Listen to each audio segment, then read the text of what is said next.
This February marks 100 years since the first national organized commemoration period for Black history in the United States.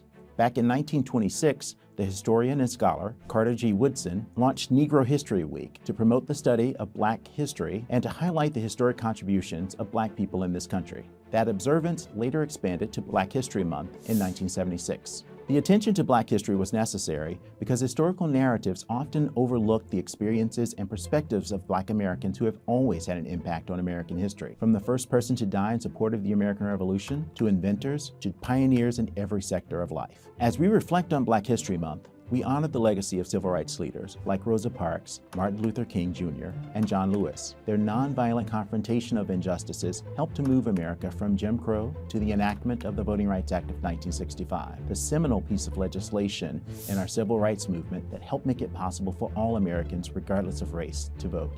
We know that this is still work in progress. Today, we are fighting against legislation and court rulings that could possibly undo decades of civil rights enforcement and progress. At the end of last year, the United States Supreme Court upheld Texas's redrawn congressional maps despite evidence that the Republican legislature diluted Black and Latino voting power. And in a second case, Louisiana versus Calais, to be decided later this term, the justices are considering whether or not to strike down Section 2 of the Voting Rights Act, a critical protection against discriminatory maps. The Brennan Center argued in its brief to the court in Calais how important it was to preserve Section 2 because doing away with it would create serious problems for the representative opportunities that African Americans and other communities with a history of marginalization would have in the political system. Our work in this case and our interest in Black history is not just an effort to look backwards. As important as that is, we understand the lesson that John Lewis taught us in 1965 at the March on Washington. We must dismantle the tools of oppression that Jim Crow and other institutions have built in this country, but we have to remake